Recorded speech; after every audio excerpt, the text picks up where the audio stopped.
হানিয়াকে হত্যা করতে যে রিমোট কন্ট্রোল বোমাটি ব্যবহার করা হয়েছিল তা ওই গেস্ট হাউসে কে রেখেছিলেন, এই প্রশ্ন ঘিরে যখন সারা বিশ্বে কৌতূহল, তখন তুর্কি সংবাদ মাধ্যমের দৌলতে প্রকাশ্যে আসে একটি নাম, অমিত নাকেশ। গত 31 জুলাই ইরানের রাজধানী তেহরানে খুন হয়েছেন স্বাধীনতাপন্থী প্যালেস্টাইনি গোষ্ঠী হামাসের সর্বেসর্বা ইসমাইল হানিয়া। হামাসের একটি বিবৃতিতে ঘটনাটির কথা প্রকাশ্যে আসে। ইরানের রেভলিউশনারি গার্ডও পরে হানিয়ার মৃত্যুর খবর নিশ্চিত করে। হামাস এবং ইরান সেনার বিবৃতিতে দাবি করা হয়, জিওনিস্টরা হানিয়ার বাড়িতে ঢুকে হামলা চালিয়েছে। উল্লেখ্য, ইরানের নয়া প্রেসিডেন্ট মাসুদ পেজেশকিয়ানের শপথ অনুষ্ঠানে যোগ দিতেই তেহরান গিয়েছিলেন হানিয়া। এরপরেই বিশ্বজুড়ে হইচই পড়ে। এরপর দাবি ওঠে হানিয়াকে খুন করা হয়েছে রিমোট কন্ট্রোল বোমার সাহায্যে। তাকে খুন করতে নাকি অন্তত 2 মাস আগে ইরানের রাজধানী তেহরানের সেই গেস্ট হাউসে দূরনিয়ন্ত্রক বোমা বসিয়েছিল ইসরায়েলি গুপ্তচর সংস্থা মোসাদ।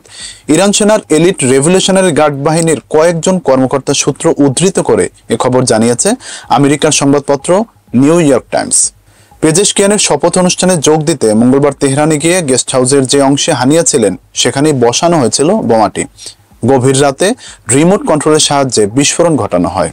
ইরান প্রশাসনের অন্দরে ইসরায়েলি গুপ্তচর সংস্থার জাল কতটা বিস্তৃত হানিয়ার হত্যার ঘটনা তারই প্রমাণ বলে আমেরিকার সংবাদ মাধ্যমটির দাবি।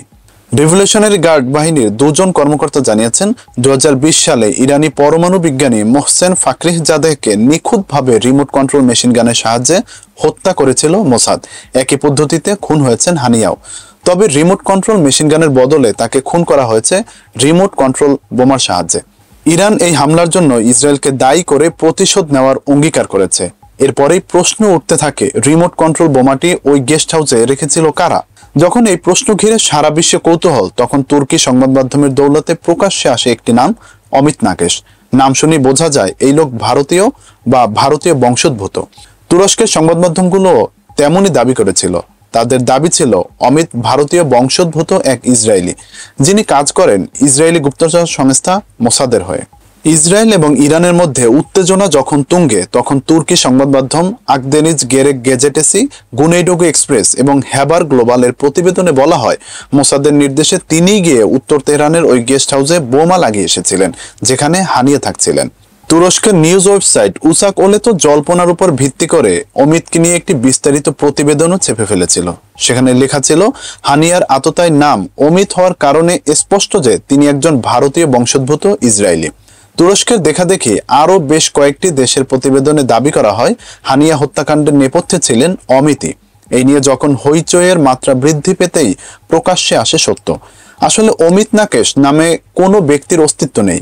ভাষার আবর্তে পড়ে মস্ত বড় ভুল করে বসেছেন তারা। আসলে অমিত নাকেশ শব্দটি হিব্রু শব্দ হ্যামিট নাকেশ এর অনুরূপ শোনায়। হিব্রুতে হ্যামিট নাকেশ এর অর্থ হত্যাকারী। হানিয়া হত্যার পরেই ইনস্টাগ্রামে বেশ কয়েকটি পোস্ট ভাইরাল হয়, যেখানে হানিয়াকে হত্যার জন্য হ্যামিট নাকেশকে ধন্যবাদ দেওয়া হয়েছিল। কিন্তু কালেচক্রে হ্যামিট নাকেশ হয়ে যায় অমিত নাকেশ। অমিত নাকেশের একটি প্যারোডি অ্যাকাউন্টও সোশ্যাল মিডিয়ায় খোলা হয়েছিল। সেই সব জালে পড়েই একটি কাল্পনিক চরিত্রের উপর ভিত্তি করে গল্প ফেদে বসে তুর্কি সংবাদ মাধ্যমগুলি। টাইমস অফ ইসরায়েল এবং জেরুজালেম পোস্ট বিষয়টি প্রথম প্রকাশ্যে এনে সত্য প্রকাশ করে। মুখ পড়ে তুরস্কের প্রতিবেদনগুলির জন্য দুঃখ প্রকাশ করেন সংবাদ মাধ্যমগুলি। হামাস প্রধানকে খুনের জন্য ইরান ইসরায়েলকে দোষারোপ করলেও তেল আবিব এখনও এই অভিযোগ সম্পর্কে নীরব। যদিও বিশেষজ্ঞদের মতে নিজেদের দিকে সাময়িক দৃষ্টি ঘোরাতে ইচ্ছা করেই সমাজ মাধ্যমে অমিত নাকেশের জাল ফেলে ইসরায়েল।